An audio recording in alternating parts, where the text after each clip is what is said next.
There we go. All right. Can you hear me, Barb? I can, yes. All right. Thank you. I'm looking forward to this presentation and sharing with you guys what Kristina and I went through that morning and what we've learned since then. So, like Barb mentioned, I help the Kashka Foundation and work with Kristina. Um, Kristina and I were both students at the time, and so how this is going to work today is I am going to share with you first, what my life was like before the shooting and during the shooting, what happened. And then I'm going to switch and I'm going to play a video of Kristina, and she is discussing, it's pre recorded, discussing her morning and what happened to her during the shooting. And then I'll come back and share with you what happened after the shooting for me. And then I'm going to play another video. It's pre recorded, it's Kristina talking about after the shooting for her and her recovery. And then I'll close and I'll talk about my recovery as well as lessons learned from this experience. So here's just our contact information. I'll show this again at the end, but just a picture of Kristina and I. We were actually at the a school resource officer conference in this photo. So for me, living in Virginia, I was a senior at the time. So this is a little bit before I went to Virginia Tech, and really my decision to go to Virginia Tech. I had visited 3 schools in Virginia because my parents said, well, you're going in state, of course.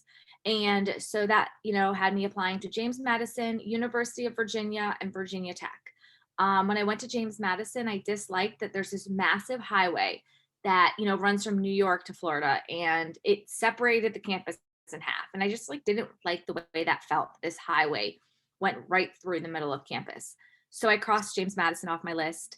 And then at University of Virginia, I got waitlisted. And I thought, well, if you don't want me, I don't want you. And I crossed University of Virginia off my list. And that landed me at Virginia Tech. So looking back, it was somewhat a process of elimination that I ended up in Blacksburg. But it was also somewhere when I went and did my college visit, I felt safe. I felt I was going to make friends quickly. I was going to do well academically, and somewhere I was really looking forward to going to. After choosing Virginia Tech, the next thing I had to choose was my major. And so that was a one-way conversation with my dad. He said, how about math? You like it, you're good at it, and it's marketable. I did like it and I was good at it. I didn't know what majors were marketable or not. But looking back, I guess dads are right. But I majored in math, and I think my math major says a lot about the way I think. So I analyze and I overanalyze everything. 2 + 2 = 4. It's black or white. It's very straightforward. There's a right answer and there's wrong answers. I liked there was no subtlety, there was no gray space, and that's just kind of how my mind worked. I'm a type A personality, so I like to make people proud and do a good job. Here's an aerial view of our campus. You'll see at the bottom this building shaped like an H. The Amberlin Johnson, or AJ, had a west wing and an east wing. And then there's a building up here shaped like an L, and that is Norris Hall. I point out these 2 buildings because on April 16th, 2007, those were the 2 buildings which the shootings occurred.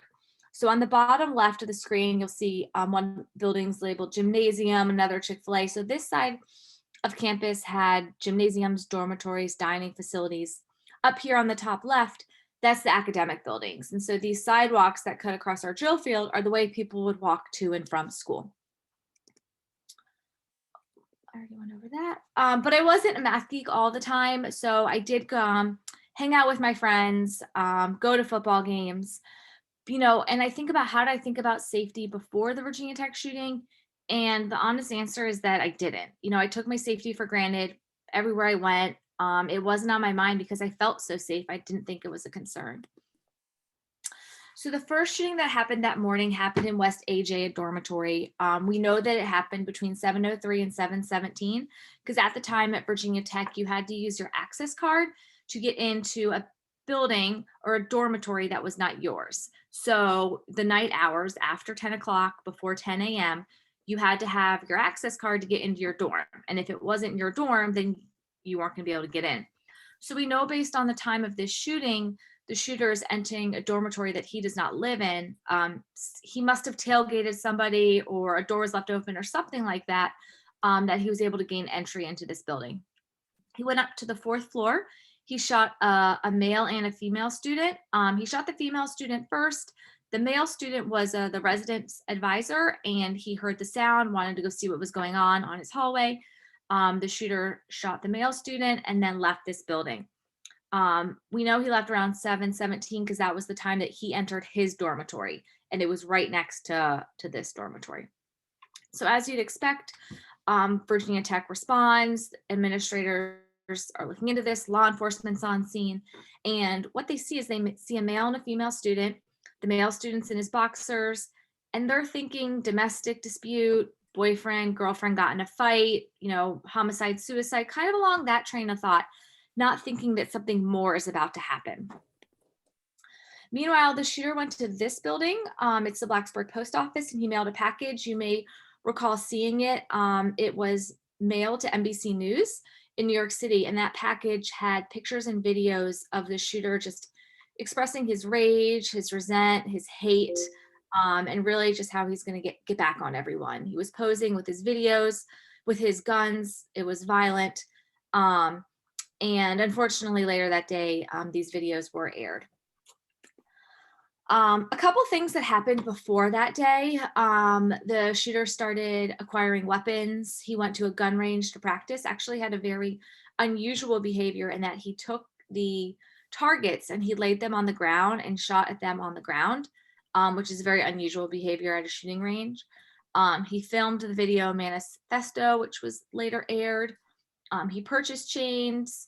There was the morning shooting, and then he mailed an angry letter to the English department. So back to that morning, at 9:05, my computer science class started. So if you can see my cursor, these are my classroom windows, sort of to the left of the flagpole. You'll see this building looks like a fortress. It's thick, it's sturdy, it looks like very strong. You may be able to see over here on the left, the building is shaped like an L, such that this is a first floor entrance, the wood doors we're looking at, but on the far side of the L is a second floor entrance because it sits on the hill. These were some windows in all of the classrooms. They're an older style window, one where you have to turn the crank and pull it forward. And they open up a very small amount. Here is a very granular picture of my classroom because it was 2007 and it's the best we got from the time. But I think there's a couple of things important to show here. So these are my classroom windows. This up here was the front of the classroom. We had some furniture. I'll show that on the next slide. We had this wood door, and the wood door didn't have any windows. This interior hallway didn't have any windows. The door had a pull handle, but we were unable to lock it. There was no lock on our door. Here was the furniture in our classroom. We had this card table. It was light, it was flimsy, but it was movable. And then we had the podium table, which was thick, it was sturdy. It was going to be the great start to a barricade, but the only problem was it was stuck to the ground. So here's a layout of the classrooms. I was in computer science, room 205. Kristina was in room 211, the front classroom. So, see one second. And you'll see there, the shooter put chains, those chains he acquired on all, and locks on all three of the exits, which prevented law enforcement from the time they got there to the time they entered. It was an additional 5 minutes till they could gain entry into the building. Also, I'll speak about that later, but there was a note that the shooter put with the chains. So inside my classroom, when we first heard gunshots, or it really was just a loud popping sound. No one really was quite sure what it was. So when I hear this loud popping sound, it's this disconnect between what I'm thinking and what I'm feeling, right? So I'm thinking, I'm logical, I'm trying to make sense. What is this repetitive, loud popping sound? But my gut is telling me something isn't right. Luckily, I had a teaching assistant who was there that day. Our professor was absent, but the teaching assistant and the student next to me went out into the hallway to see what was going on. Just as they did that, the shooter shot at them, just missed. They come in, they close the door, and they say guns. There's a man with guns in the hallway. And that's a really important small detail. My teaching assistant doesn't say call 911. She doesn't say hide under your desk, but she clearly articulates in very few words what she saw. So what starts to happen now is a domino effect. Zach says, we're going to have to build a barricade. Our door doesn't have a lock. So without the ability to lock our door, just thinking forward in time a little bit, Zach already was thinking the shooter's just going to open the door. So then we began to build a barricade. We took the card table because it was movable, whereas the podium was not. And we took Teresa's desk and we put it up against the door and kind of separated into two groups. There was one from each person from each of these groups, one in the back corner and one towards the front, call 911. And as we're kind of putting this furniture up, the shooter is at our door and the door swings open and back, open and back. And when it's not swinging open, he's shooting through the door. And someone in my class had said, we got to stay low. And I'm just in follow mode. Everything we're doing in terms of putting this barricade together, I'm just following what my classmates are doing. And so I followed and I stayed low. And when the shooter was shooting through the door, he was shooting at chest height. So the bullets were just going through the door and out this back window. And so right over our heads as we pushed against this barricade. So there were a couple things I think the shooter did to increase his time with the individuals on the second floor of Norris Hall. The first were those chains. And unfortunately, the chains were successful in delaying law enforcement entry. The second thing that accompanied those chains was a note. If you try to break in, a bomb will go off. There was no bomb. This was just an empty threat, but something I think the shooter did to increase his time, slow down law enforcement. But, fortunately, law enforcement officers just ripped this note off and proceeded ahead as gunfire was going off inside. So inside our classroom, we talked about a couple different things. We talked about jumping out windows. We talked about running down the stairwell. But when the shooter wasn't at our door, we decided to take that time and make our barricade stronger. So we made the card table flush with the door and the desk flush with the card table. We rearranged our bodies and really just prepared ourselves and got our barricade stronger for if he was going to come again. And it was just a couple minutes later, he was outside our door a second time. Very similar thing to before. So shooting through the door swinging open and back, but this time it wasn't swinging as wildly open as it was before. I could just tell our barricade was so much stronger. And I remember thinking, how much longer are we going to have to do this? When are the police officers going to get here? So now I'm going to flip. This is when we're going to see, you guys are going to have a video of Kristina. She's going to share about her life before the shooting and then her experience in room 211.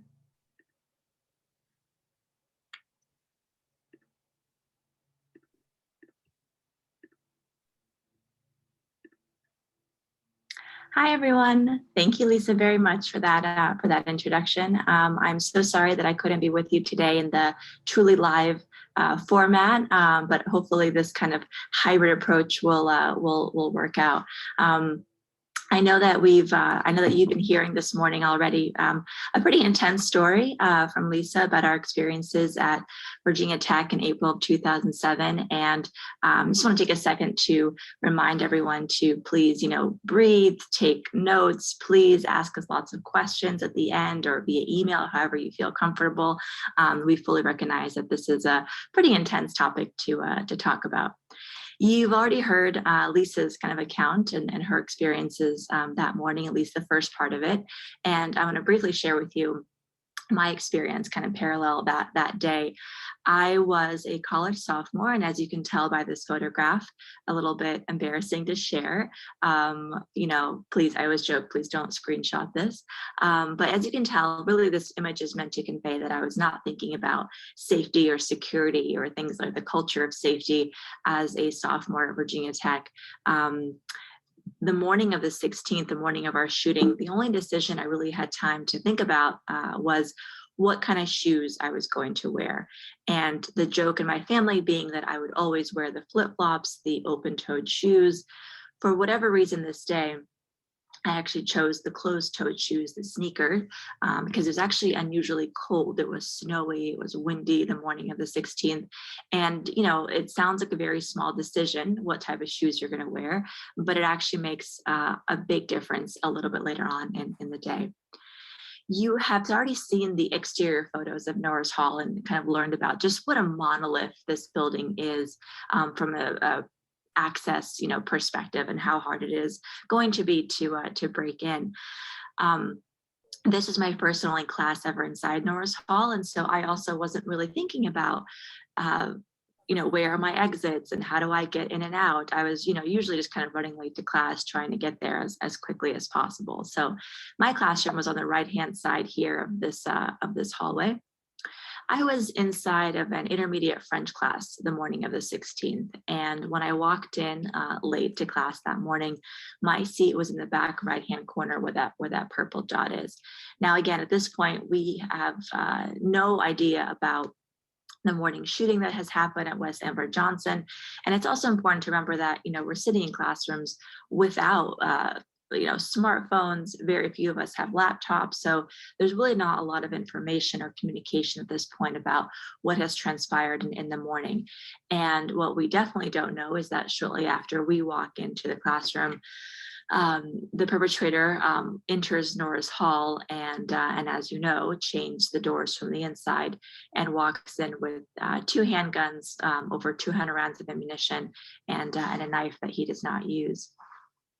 That morning we were doing a interactive kind of warm-up activity, and the first time that I heard what became the gunshots, I didn't realize it was gunshots. It just sounded like a very loud bang that was happening kind of further down the hall. And I'm sitting, facing the hallway, and so I could feel the intensity kind of getting closer and closer and closer. And right as that went a little bit too early, but let me back up a second. Right as I noticed what was happening, my professor went into the hallway. She kind of looked out. She quickly came back in and she said, "Call 911." And I could tell there was a look of intensity and fear on her face. And in those seconds, I got on the floor. We had, if you recall, these kind of single unit desks, and you slide in, you put your feet underneath, and the books go on top. And I almost thought that I was preparing like for an earthquake or something in that capacity. But as my professor went to the door with another student, that door did not have a lock. None of our doors had locks. He literally just burst in. So he burst in, he shot them first, went to the other side of the classroom and opened fire. It is really hard to relate to you, via PowerPoint this afternoon, just how quickly this happened. From hearing him in the hallway to him being inside is, maybe 5-7 seconds. It was incredibly, incredibly fast. And he didn't say anything. He didn't pause. He just went down. There was a people one by one by one. And it felt very intentional, and it felt very, very methodical, which unfortunately it was. Again, he did not know any of the victims, anyone that he targeted. We were unfortunately all just very symbolic victims. He will leave our classroom 2 times, and you'll hear, as you heard from, what happened in Lisa's classroom.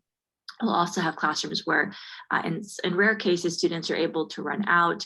We'll have one classroom where about 11 students jump 2.5 feet from the second floor window down to the sidewalk. So people to kind of do the best with what they can, at that moment. The third time that he came into our classroom, and at this point, every single person but one in my room has been wounded, has been shot. The first time that I was shot was in the back. Being shot, it doesn't hurt as much as one would expect initially. It was just incredibly shocking. It felt like a very hot pinch that kind of travels within your body. And once it stopped, for me at least, that's when it really started to hurt. That's when the heat and the burning and the sensation really, really kicked in. And the entire time, because it was so loud and so chaotic, I really just tried to stay low and stay down and not to move too much. And that's the one person who was not shot in our classroom. That's kind of what he was doing the whole time. I think he had the greatest awareness of what was happening and was telling us to be quiet.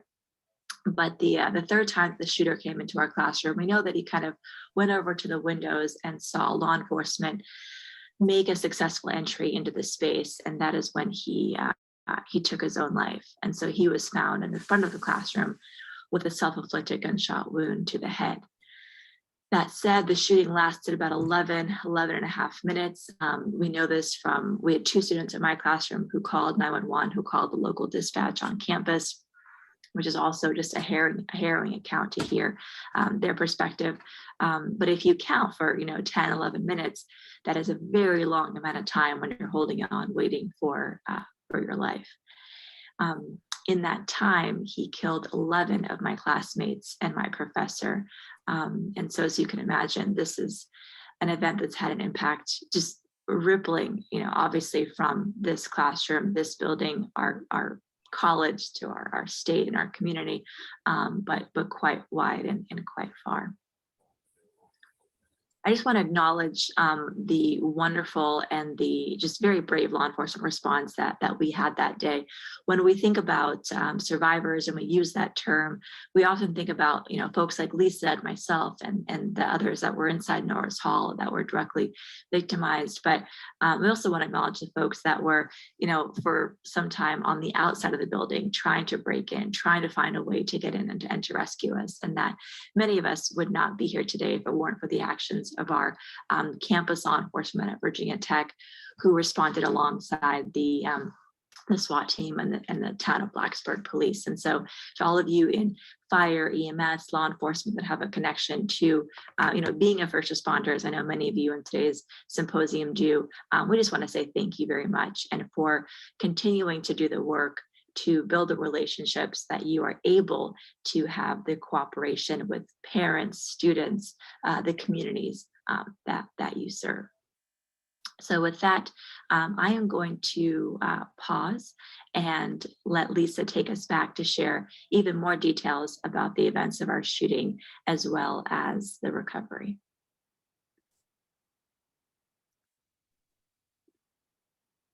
All right, you should be able to see me again. I'm going to switch back, see, to the PowerPoint.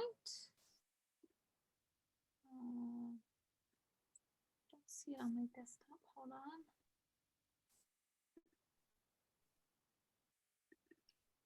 Just going to do my desktop for a second. This should work.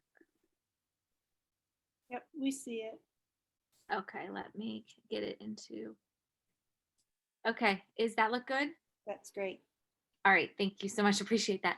So we'll see if this works here, but this is what Kristina and I put together. First, it's going to be a video clip from someone outside Norris Hall who, during the shooting, captured the gunfire, and you'll even see in the top right corner, the law enforcement officers as they are outside the building trying to gain entry. So these are in the minutes. They've arrived to the scene, but they haven't been able to gain entry, and you'll just hear how rapid the gunshots are. Also, it's a very windy day. You'll hear that from the recording. And actually it was snowing that morning, which is very unusual for April.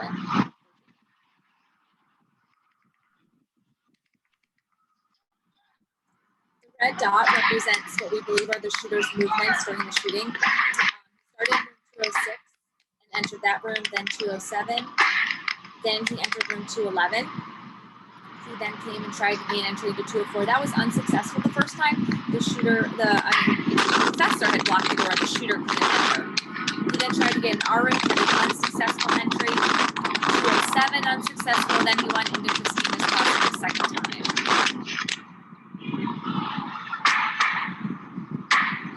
The second time we went to 204, it was a successful entry. 205 was unsuccessful. 207 unsuccessful. Lisa, it's a little hard to hear you. Okay, can you hear me now? Yes. Okay, it's probably because the video is going on. I try to overlay the video of the gunshots as, what Kristina and I thought were the shooter's movements from our experiences. And just to give you guys an idea of how quickly he was moving in and out of classrooms, and how quickly this unfolded, as well as, after 11 minutes ended.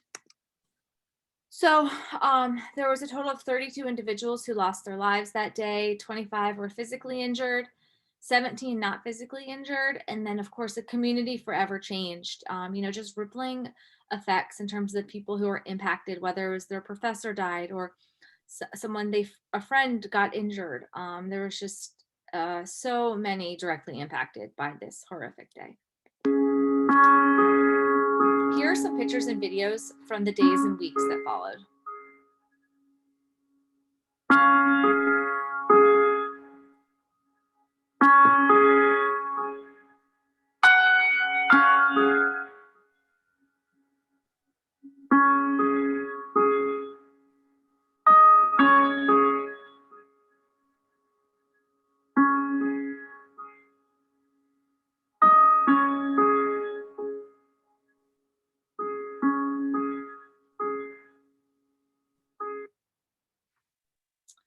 So here is a picture of Kristina being carried out. She is being carried by the officers right here, kind of on the middle right of the screen. She jokes this is not her best angle, but as Kristina mentioned, she was shot 3 times. And so in this photo, they're taking her to the local hospital. My evacuation was to the farthest exit. So law enforcement are knocking on our door asking us to open up when the shooting had ended. And I'm not so sure, neither are my classmates. The last person at our door was, shooting through it.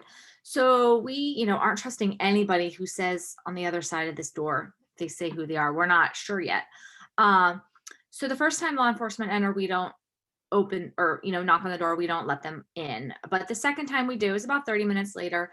And I, in my mind, I just hadn't prepared myself for what I was about to see. Up until this point, everyone in my class was safe. We were able to successfully keep the shooter out. So I hadn't prepared myself for what happened in the other classrooms. And it wasn't until I was escorted out and evacuated by the police that, I saw that he successfully entered all of the other classrooms that were in session.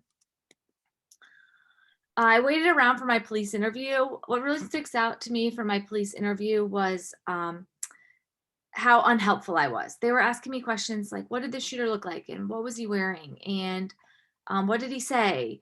And I didn't have any answers for them. I was inside the classroom. I never saw him. And he never spoke when he was outside our door. But where law enforcement took us was to another building. So they got us out of that building into another building. There was a class going on. It was in the middle of its lecture. And the officers just said, wait here, we'll come back. We have to interview you. And then they headed back to Norris Hall. 24 hours later, our campus looked like this. It was overtaken by the media, satellite trucks, dishes. The media was here and they were here for the entire week. Here's a picture of me and my classmates. And this is 4 days after the shooting. It's actually also the Columbine anniversary. But throughout the week and the next couple of days, me and my classmates are texting, emailing. Remember, this is a computer science class. I had nobody's phone number or email. Computer science students do not talk to one another. We get to class, it's silent, we get the instruction and we leave. A very non-social group of people. But anyways, we know that about ourselves. And so we started trying to reach out to each other, get each other's contact information. And I remember when we did get together on the drill field 4 days later, how good it felt to be with them. Because up until this point, I was answering over and over, where were you? What happened? Those 2 questions, right? And it was exhausting. And it's hard to explain. It's not something that can be easily understood by others. So when I was with them, I remember how good it felt because I didn't have to explain. I just felt understood and I felt safe when I was with them. So what I'm going to do now is split back to Kristina. She's going to talk about her experience after the shooting, her recovery, and then as well as some lessons learned as we look back at this event and, try to, learn what went wrong, what went right, and how can we do better in the future. So I'm going to stop that share.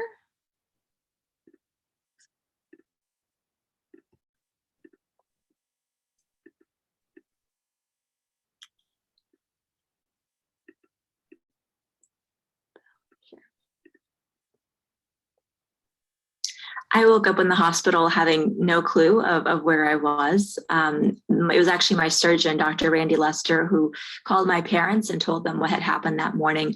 They obviously had no idea yet about the shooting, about the attack. And so it was actually a great thing he was able to reach them, because I think from a crisis communication standpoint, he at least told them, your daughter's been shot.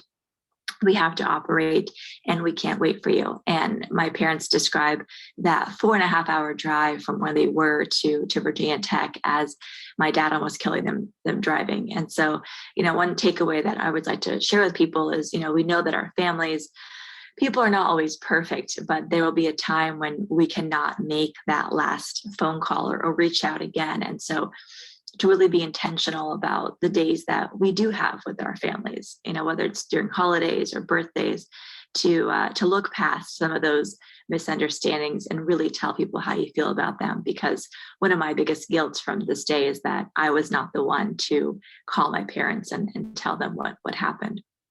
And so to have them have that fear for so long as they were driving. But I woke up in the hospital with just a row of bandages, just everywhere. I lost 2/3 of my right kidney, my gallbladder, parts of my large and small intestines. And so everything kind of got rearranged. And a lot of the first signs of post-traumatic stress emerged in the hospital. Doors slamming, reminding me of gunshots. I would wake up, just afraid. The constant amount of doctors coming and going, which was necessary, but again, with each step, the door was being slammed, and there wasn't a lot of conversation at that point, in the hospital about some of those signs. And so we can definitely reach people sooner with some of the counseling around what to expect. We also had, media try to gain access to us. Some are pretending to be clergy and things like this. And so for those of you that work with survivors and providing aid to families, really just get into the hospital as quickly as possible and building those connections and liaisons with the hospital in advance to say, here's where we're going to put the 30, 50 flowers that are going to show up, or the, gift baskets and the different cards and all these things. I mean, they were very, very well intentioned. But in some cases, it added additional stress on my mom, really, who took on that burden to go and just give away flowers to others in the hospital so that we would have more room for people to walk or to sit or to whatever. And obviously also to do things like to shield the families from unwanted news advances. I did not return to Virginia Tech that semester. I got to pick my own grades that semester, and I got a very good GPA, as I always kind of joke. But I came back the following semester, and this image is a picture of our vigil. It's our memorial on campus. It is 32 Hokie stones, one for each of the individuals who lost their lives that day. The building in the bottom right, that small square, actually is Norris Hall. So the building is still there today. But as I came back to the classroom, I'll just briefly mention, we received so many things as a community, just pictures, original artwork, poems. And the woman pictured here is our university archivist, Tamara Kennelly, and her team actually digitalized a lot of these different images. And so what you're looking at here, this was a massive book sent to us by the community of Marjory Stoneman Douglas High School, the senior class of 2007. And just kind of to highlight, the sad irony in that we would be connected by this shared tragedy so many years later. But if any of you are interested, that link down below, if you Google Virginia Tech Archive, you can search a lot of these images. And we just want to thank, your communities, because we found in our work and presentations that often, we'll come across cities, town, police departments that sent something as well to show their support. And we just really, really appreciate that. But coming back to the classroom for me, and as for so many others, the biggest thing was just being afraid of being in small spaces. A lot of classrooms resembled the one that we were injured in, and a lot of classrooms didn't have a lot of windows or multiple exits. Most only had one door.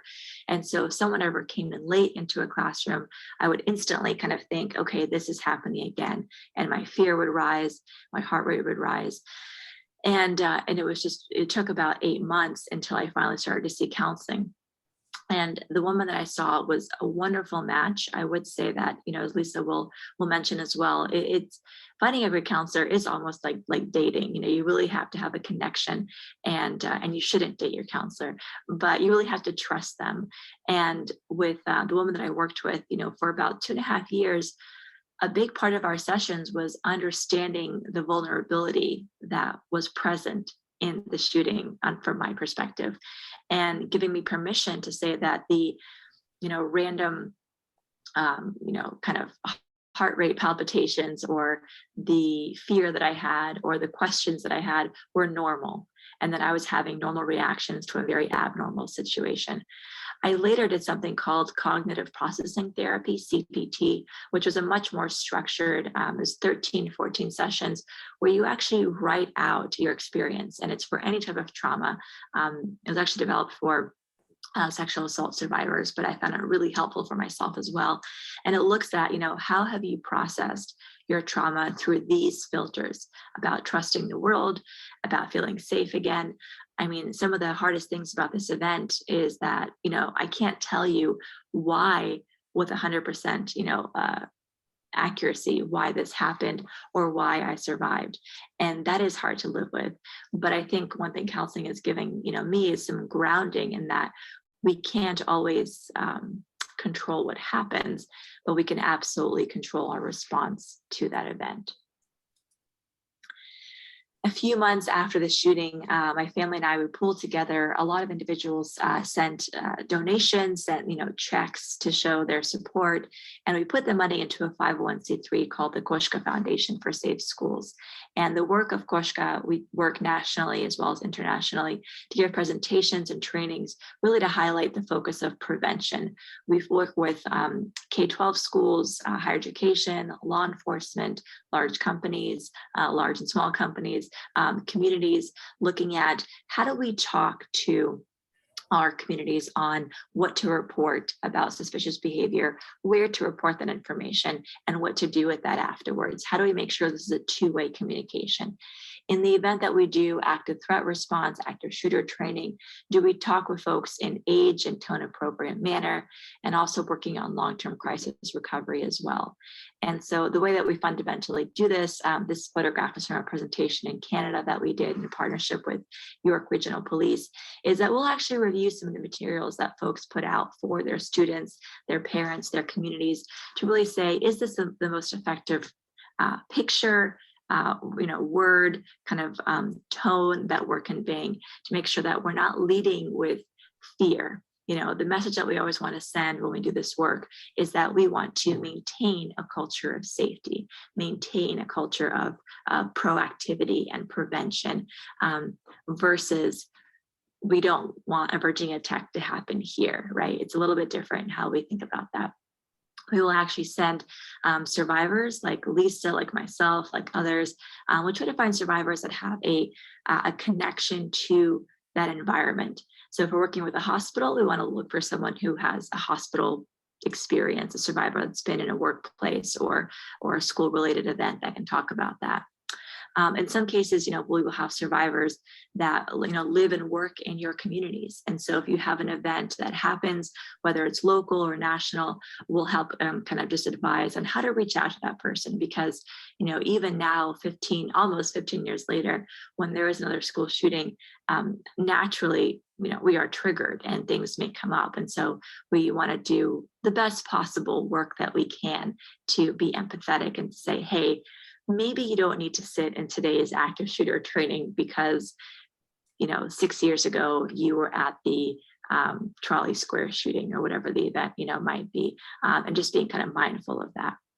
We'll also make connections to other survivor communities, and this happens, very much offline.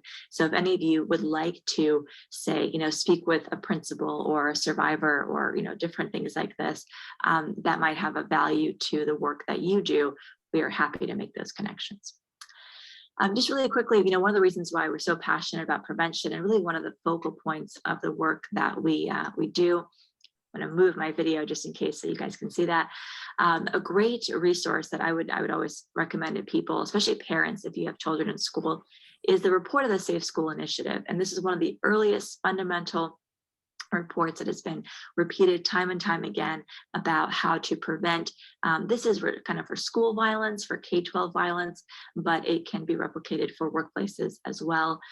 In this case, they looked at 37 incidents of targeted school attacks with 41 different perpetrators, and the researchers who were part of the Secret Service and Department of Education also in some cases interviewed the attackers themselves, and they wanted to find out, could this have been prevented in any way?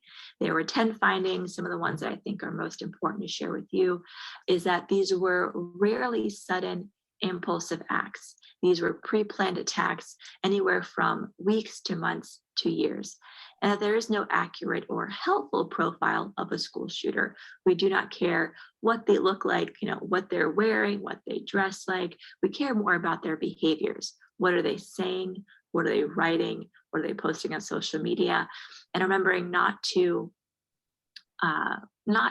panic at, one potential scary post or inappropriate post. Really want to figure out, what did you mean when you posted this? In order to do that effectively, we have to be paying attention. We have to be monitoring. We have to have open channels of communication.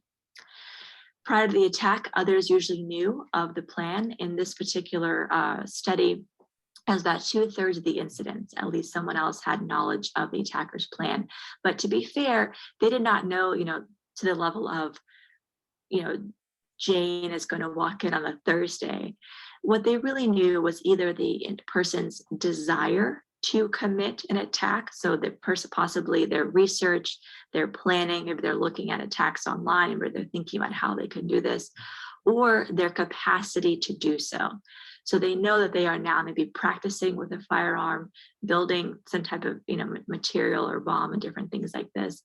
And so really have to empower people to be able to speak up and to share that information. As a short case study, this chart we hope really illustrates the importance of multidisciplinary communication about potentially threatening students or employees or parents and things like that. What you're looking at are these gray boxes are different parts of our campus in April of 2005 at Virginia Tech. And the different arrows are a series of communications, whether these were emails, and in-person conversations. Each of them is about the perpetrator being either suspicious, strange, or odd. Now, I want to be clear, a lot of this was reported after the shootings, but all this happens about 1.5 years prior to the attack. So what you're seeing here really is a lot of different people have one piece of the puzzle, but there is no way at this point for any one entity to be able to collect all these dots and to connect them.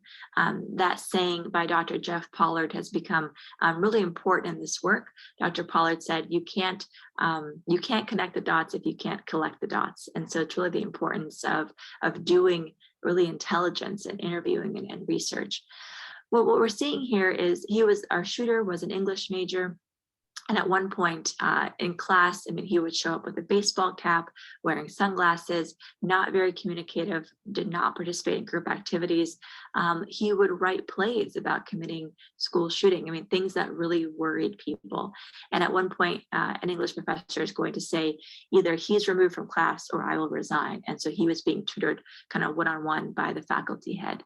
And so we have roommates who attempt to take him out to parties and to be social, but he's not really responding to this, to their kind of outreach and actions.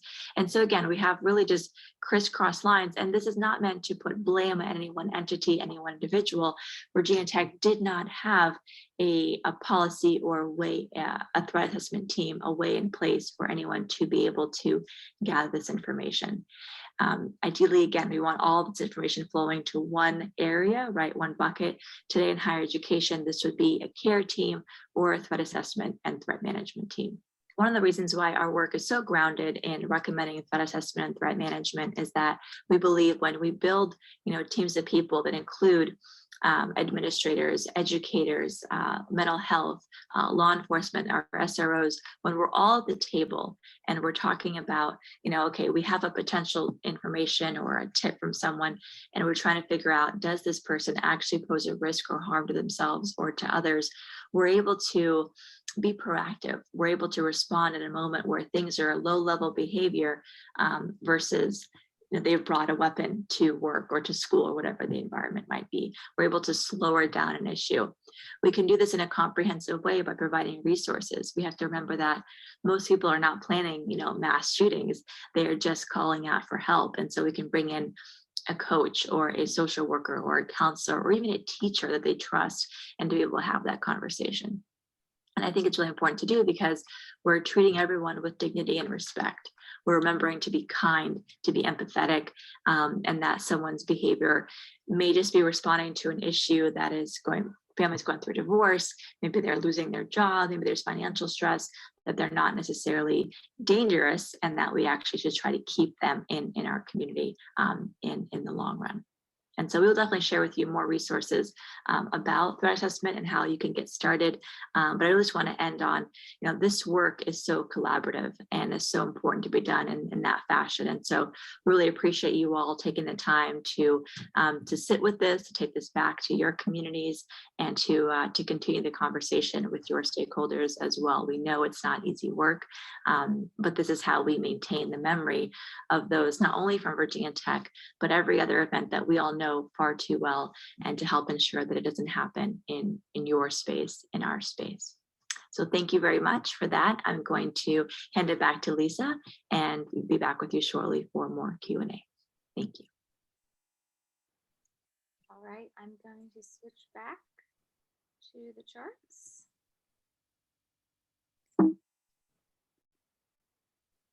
All right, so, picking up in my recovery story. And Hey, so, Lisa, we can barely hear you.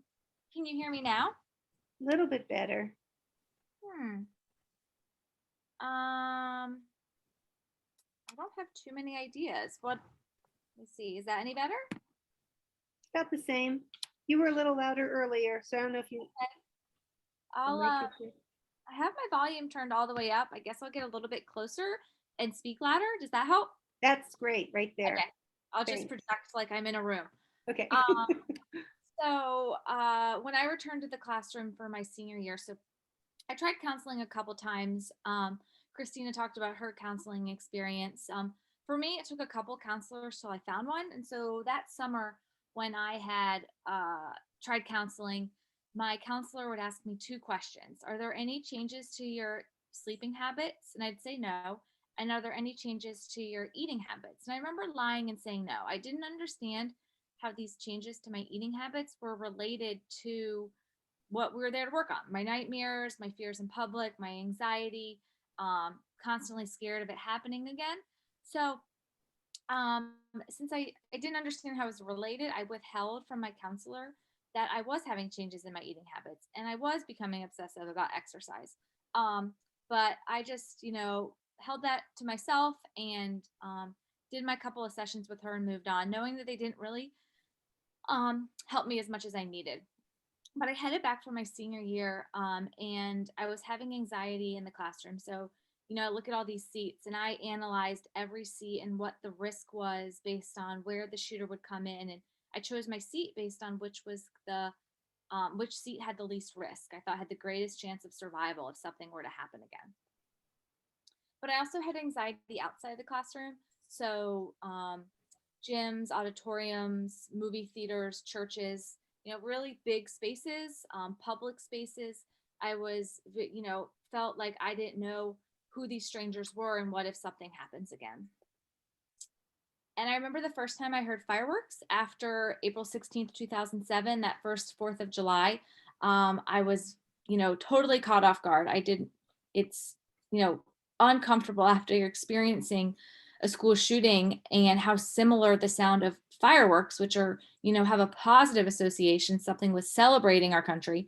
And for me now associated with gunshots, one of the most horrific days of my life. And so I remember just wanting to crawl back into my bed as soon as the fireworks started. And that completely caught me off guard. But I just sucked it up. I watched everyone around me. They were having a good time. And so I kind of just started faking it like I was too. But I made it to graduation, and to get to graduation and beyond, I started running. First, I was running 5Ks, then 10Ks, marathons, triathlons. I was chasing the endorphin high. I was running from my feelings. And I was really numbing myself by running. And I was looking for something to control because on April 16th, 2007, I felt like I lost control of my sense of safety and security. And so what could I control if I can't control my personal safety? And that was the scale. So I weighed myself every morning. If I weighed less than the day before, it was going to be a good day. And if I weighed more than the day before, it was going to be a bad day. And I was already deciding my mood for the day before I even brushed my teeth. But I was giving the number on this scale way too much power. And I was really doing it all subconsciously. It just became part of my normal routine and my normal habits. But I didn't show that to anyone. After the shooting, I graduated. I started a master's degree. I got engaged, married. My husband and I bought a house, started a second master's degree. And it looks like someone who's really persevering, someone who's resilient. But that was on the outside. On the inside, I was struggling. And it all caught up to me in 2015 when my husband and I wanted to start a family. But when you overexercise and undereat, you're not going to get a menstrual cycle. And without a menstrual cycle, you're not going to be able to get pregnant. So my husband and I went to a fertility specialist, but after that first pre-screening and we walked out, I told my husband, wait, I want to try something else. And I switched and I saw an eating disorder counselor. That first session, she got me to just share about myself. And so, I said, I'm from Northern Virginia. I went to Virginia Tech. There was a shooting my junior year, and I work in the Pentagon now, and I'm trying to get pregnant. They're like, you want to back up and talk about the shooting your junior year? And I was like, oh no, that's not the focus here. We're going to focus on my menstrual cycle and getting pregnant. If she eye rolled, I didn't notice, but I'm sure she thought, okay, here I have a young lady who doesn't want to talk about some trauma she experienced. Like, that's where I'm going to get her to go. And it was just a couple sessions later, she did. And I started realizing a couple things. Immediately after the shooting, inside my mind, it was like this scrambled mess. And outside, people were, saying, you're so strong, or we're so proud of you. And these words that have a positive association, they're meant to uplift me. I didn't connect with them because I felt a lack of self-trust. I always feel like during the shooting, I never did anything. It was my teaching assistant and the student next to me who went out in the hallway. It was another student who had the idea to build a barricade. There were other students who were grabbing furniture. And so because of that, I stopped trusting myself. I felt vulnerable everywhere I went because for 11 minutes, I was really vulnerable. I was scared of it happening again. And people would always tell me, well, that's like getting struck by lightning twice. Like, that's statistically not going to happen. But logic and statistics don't help someone when they're in, a state of fear and they're scared. That's just not the type of advice that helps. And I felt lonely. So, I've realized that there's this one disconnect between what's going on in my mind, but there was also a disconnect between available resources and the people who need them. So the Virginia Tech Counseling Center had lines out their door of people who needed help, right? So they're just very much in a reactive mode, helping these people who know that they need help. Meanwhile, there I was back at my apartment, not reaching out. And it would have been useful if Virginia Tech had like a proactive set of resources that were there to reach out to people. Were you directly impacted? Were you on the second floor of Norris Hall? Were you in West AJ? And just reaching out and checking up on those people. I also learned from my counselor that I created a hierarchy of pain. And so I put those that lost loved ones at the top, physically injured survivors at the top. I put physically uninjured survivors in a classroom the shooter entered. And then I put myself, a physically uninjured survivor in a classroom the shooter didn't even enter. Like, I don't need resources. I don't need help. But in reality, I did. But looking back, it feels very selfish to put your hands up and say that you need resources because you feel like you're taking them from someone who needs them more. But in reality, resources are for everybody. And I started connecting with people like Kristina, the Columbine principal, two Sandy Hook moms who lost their daughter. And when I met these individuals, although our tragedies were 5-10 years apart, I instantly bonded with them. I felt instantly connected. We had both been through something very tragic.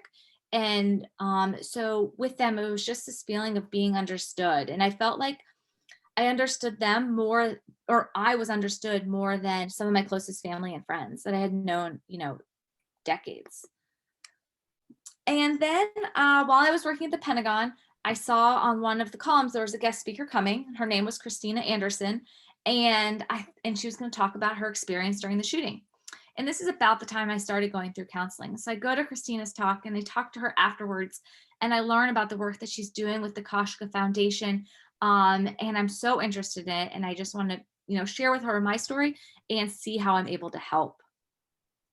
And then Kristina helped me in that it was coming up on the 10-year anniversary and helped me connect with my fellow classmates. So here's a picture of me and some of my classmates, as well as the law enforcement officers that rescued us. And I think this was such an important part of my healing, as well as my classmates' healing, because, we've thought about those law enforcement officers for a long time, just like they've thought about us. And so, 10 years later, we got to meet them and share a nice dinner and just tell our stories and what happened to us after that terrible day.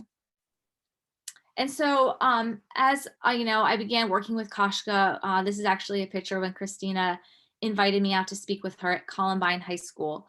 But I really just was interested in the work that Koshka was doing when it came to workplace violence prevention and school safety and threat assessment. And, I just thought there's such a place for it, and Kristina's voice. So a couple of things that I'll share about things I've learned along the way, and then we'll wrap up with Q&A, is how do I think about safety? So before April 16th on this scale, I was a 1. I was unaware, I was naive, I took my safety for granted everywhere I went. After the shooting, the way I thought about personal safety, I flipped. I became a 5. I was obsessive, hypervigilant, thought about my safety everywhere I went. Now I'm happy to say I'm a 3. I'm prepared. I have a plan for the places I am most often, but I'm not thinking about it none of the time, and I'm not thinking about it all the time, because I think being on either ends of these spectrums is not healthy. And so often we do emergency drills, whether it's for fire or hurricanes or tornadoes. And a lot of civilians expect their, a real emergency to go just like the drill, right? So like in this picture, everyone's on a single file line. The roadway is cleared for first responders. And in about 30 minutes after this drill, everyone will go back into the building. But in reality, emergencies are chaotic, they're confusing. The point of the drill is 2 things. One, during an actual emergency, it's going to give you a starting point for civilians on what they can do. And then the second thing is it gives them the ability to adapt as the emergency unfolds. But I'm just such an advocate for options-based when it comes to active shooter, an options-based response. So, whether the model is run, hide, fight, or avoid, deny, defend, it's more about presenting options, because it's going to be so dependent on the situation and the environment and the infrastructure that there's just not a one-size-fits-all solution. And it's going to require being creative in times of crisis. I never looked at, that card table or Teresa's desk like that's what I would use to build a barricade. So, you're going to use infrastructure and tables in your classroom like you never really thought of. Some solutions are simple, like locks on doors, but even things like locks on doors can get complex. Do they lock from the inside or the outside? Is it a knob or a pull? Does it have a key? Who has access to the keys? Is the key, does it lock? Do you have to go out into the hallway to lock the door? These are all things that make just a simple lock, which would have been a great solution in our situation. Instead of having to build a barricade, we could have just locked the door to keep the shooter out. But clearly they can get complex pretty quickly. And other things just in nature are more complex, like access control. I, spoke in the beginning about the first shooting, and, we have to assume that the shooter got into that building by tailgating somebody, because his access card didn't work during those hours. He wouldn't have been able to get entry. So unless the door was just left open, someone probably held that door for him, so he was able to get into West AJ. But it's uncomfortable to say, do you have your access card, or do you have your key fob? Because it's just uncomfortable to not let somebody in when, they're telling you they forgot it, but, you just don't know if they forgot it or if they're not supposed to be there. Kristina touched on this, no notoriety. There's some things we don't want to do. There's a lot of things we can do in this space.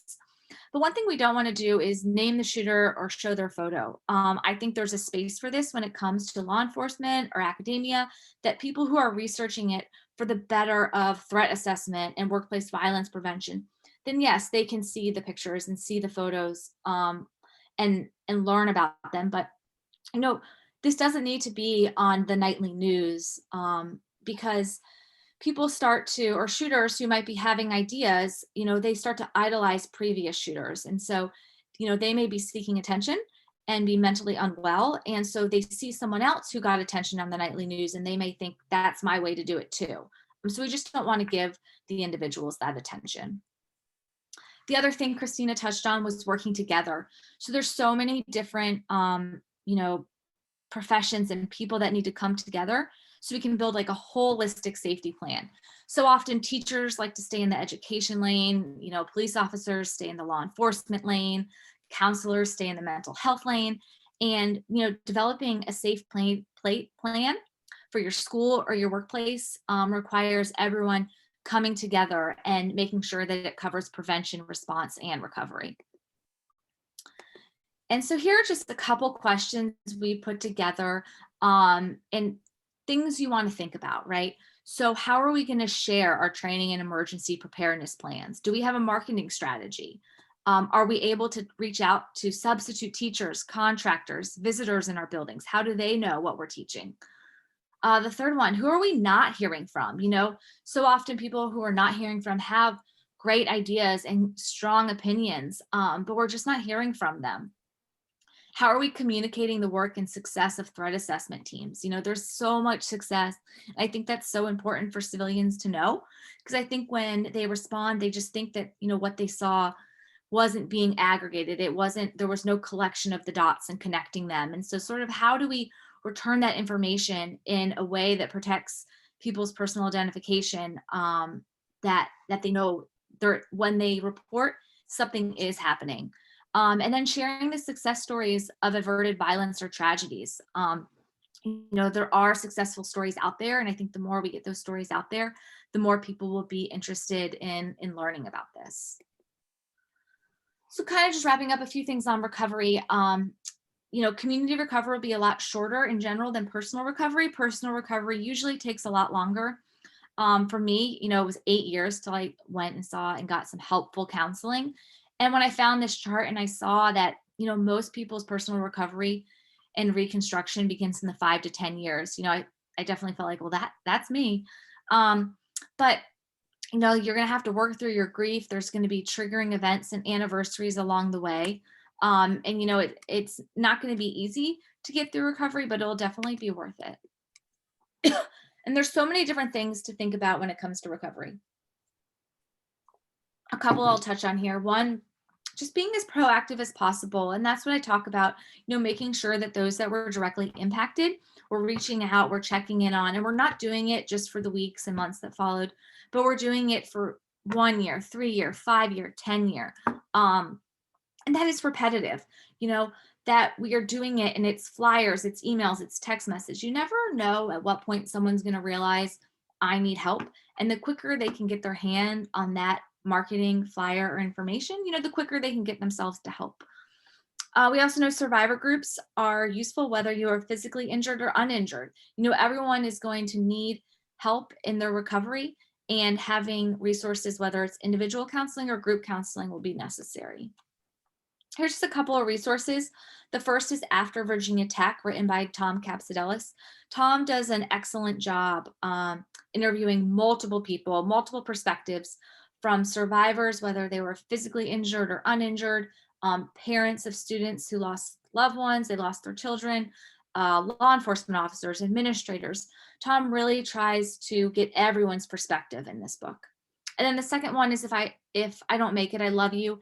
And this is just a bunch of writings from a variety of shootings from, again, various perspectives, parents, students, and then, you know, lots of school shootings, and just the impact and the aftermath that it had on these survivors.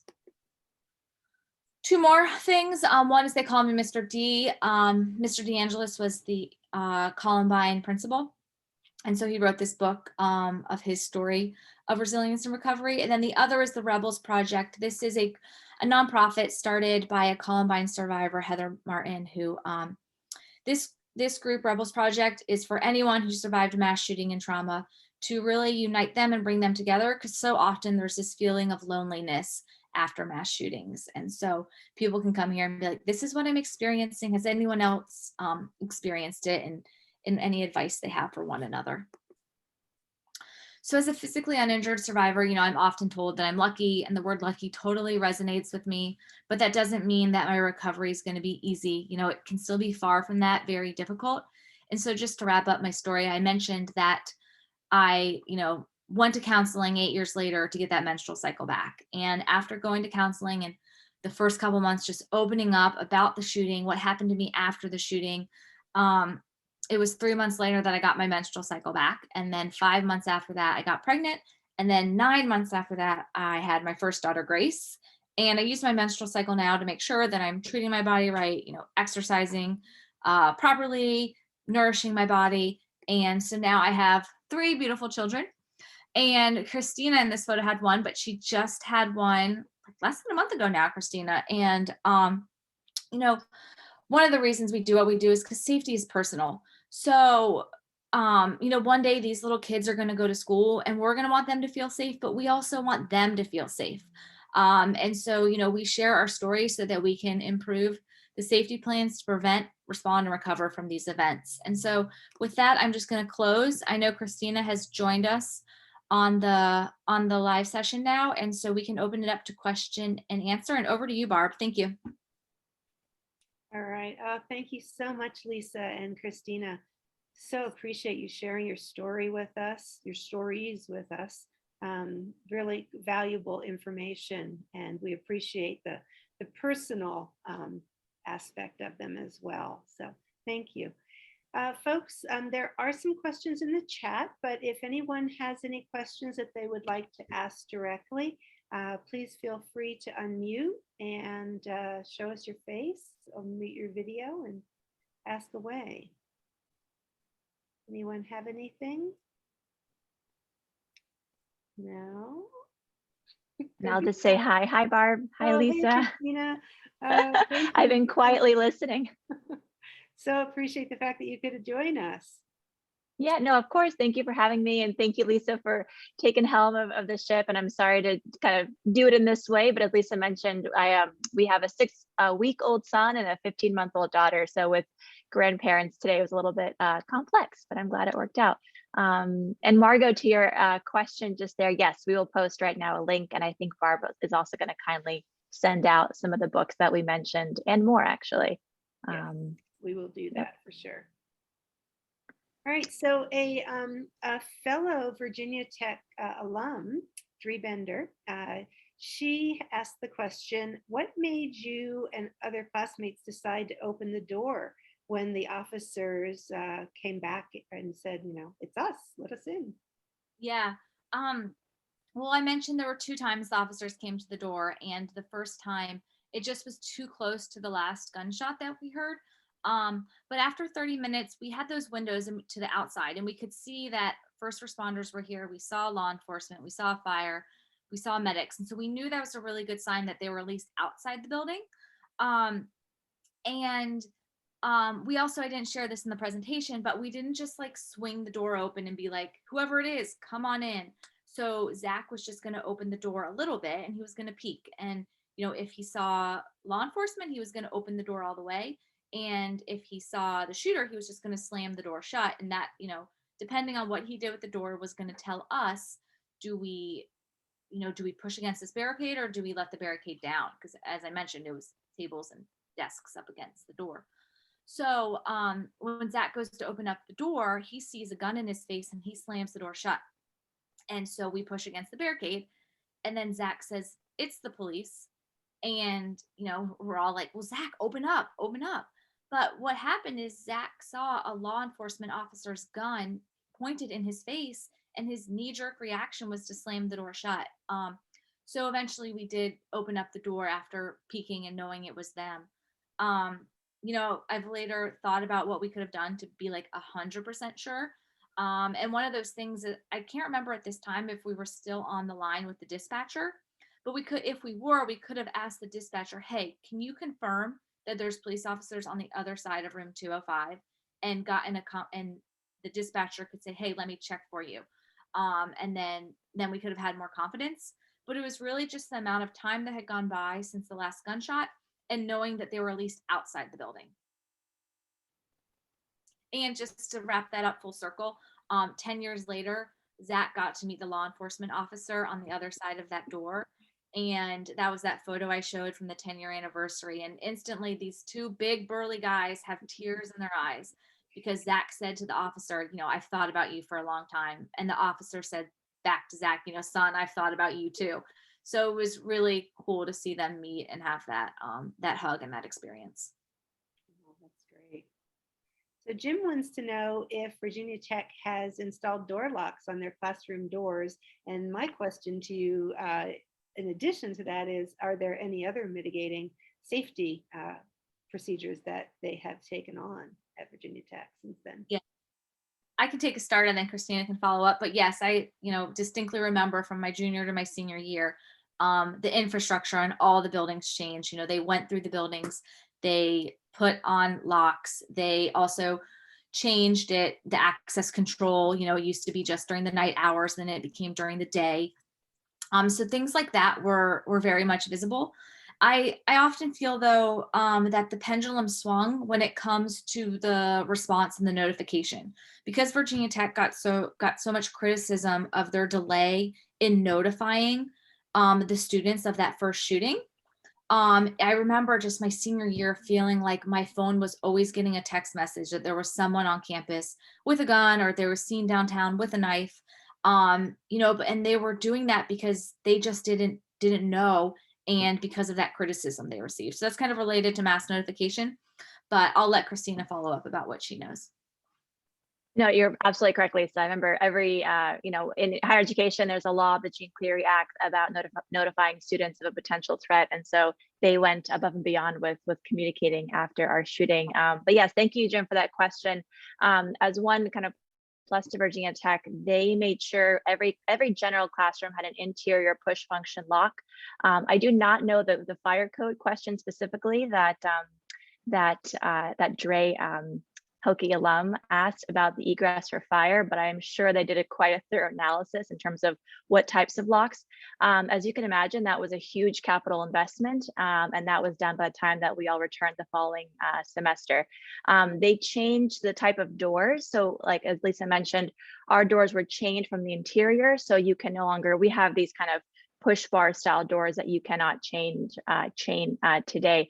And they also added these large screens inside of larger auditoriums that, going back to Lisa's point about mass notification, during a normal day, they would just display the time and the date, but they could be used as one additional way to send out a mass alert in case we had to lock down or lock out, which is present in every classroom. And again, touching on like the recovery aspect, you know, one thing we've heard is for the faculty that are still on campus almost 15 years later, a lot of those physical changes became additional triggers and just things to consider, because everyone knew why those changes were happening, right? And it was a very large scale work to redo that.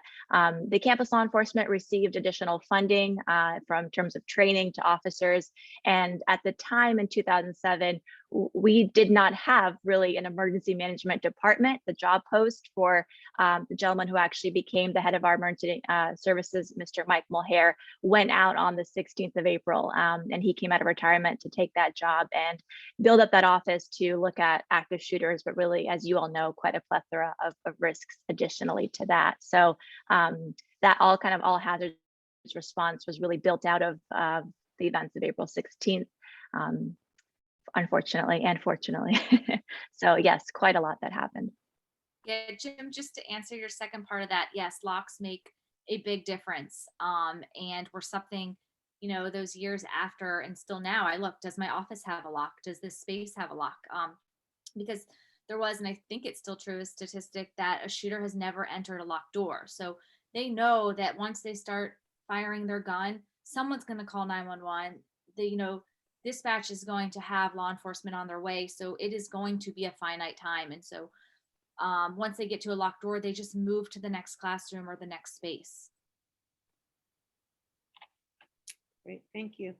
So Jess actually made a comment, and I believe this is taught in like the Run, Hide, Fight courses as well, is that a lot of organizations have an agreement with law enforcement that officers will slide something under the door. You know, if you look at some of the kits that are now out there, especially the trauma kits for civilians that are out there, they have those little cards in them for the people inside the room to slide outside the door to law enforcement how many people are injured as well. So it kind of works both directions. Yeah. I've I've thought about that, and I think my first or primary would be to talk to the dispatcher, because you just don't know if, you know, what if it was a hostage situation out in the hallway, they went to the police officer, grabbed some cards, or they've somehow have gotten the law enforcement officer to turn over their badge. I think that, you know, if you don't have the dispatcher on the phone, this is also a great thing you could do. It would be better than doing nothing, for sure. Great. anyone else have any Yeah. other questions? Oh, I'm sorry, Kristina, didn't mean to jump on you there. No, you're totally fine, Barb. I was going to just echo what Lisa was saying, and thank you, Jess, for that comment. I think to Lisa's point, I think it's all about how the holistic approach, right, of how you integrate that practice into your training. You know, if you're a survivor, if you're on the inside, as Lisa mentioned, it's quite scary to open that door. Even if you are going to put a card underneath, but knowing the law enforcement, kind of having that face-to-face interaction through drills, through practices and all that just builds that remote trust to where we just need both sides to understand what to expect, right? To have a more positive interaction as much as possible. So I would just echo that. And I just received a private message from someone who their son was severely injured in the result of the Trolley Square shooting. I just want to say thank you for messaging and acknowledging that. And just in addition to the recovery aspect, I think, Lisa, I know you talked a little bit about this, but remembering the parents of these events, remembering the families, and just the different ripples of individuals that are impacted by mass shootings, whether they're mass or not, and not to discount that. I think, Lisa, I don't know about you, but I've always been surprised when I travel how many people have stories about where they were when they heard about Virginia Tech or something else, and we have to be very careful to acknowledge those and to remember that it takes a long time for people to heal, and that's okay, and we just do the best we can with those experiences and those memories. So sorry, I wove in two things there at once. It's okay. You just made me think about the Boise shooting. You know, when you said that, that's where I spent most of my career in fire service, is in Boise. The mall from yesterday, or the one? Yeah. Yeah. So, you know, it's good to remember those things as well too, and remember all the people that, you know, the axillary people, not necessarily just the people that are impacted, but, you know, all the people that are associated with that person as well. Absolutely. If I can ask you, is there more information? Was it a former employee or a type of thing, or is it still coming out? Yeah. I haven't heard. I know they just announced the 2 fatalities, but yeah, I haven't heard the perpetrator yet. But anyway, does anyone else have any other questions for our presenters today? Perpetrator did pass away. He did, yes. Yeah, it was mostly a suicide by cop deal. He was shot by the police, went to the hospital, but then died later. Have they heard a motive or anything? Not that I've heard, no. Yeah. I've just heard that much. Thank you, Jenny. Yeah. All right, well, if we have no other questions, I'm going to let you all get back to your day. I just want to thank Lisa and Kristina again for this great presentation. We certainly appreciate you sharing, and lots of kudos coming up in the chat. I can send you those. Folks, please take a few minutes to go to the SurveyMonkey evaluation and tell us your thoughts on that. There is a link in the email that I sent out yesterday, and probably the one before that.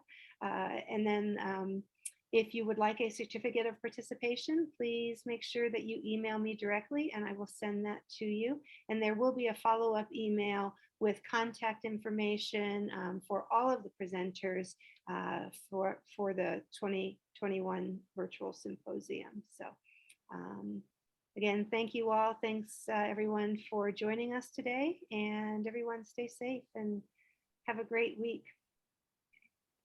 All right. Thank you. Bye-bye. Barb. Bye. Thanks, guys. Take care, everyone.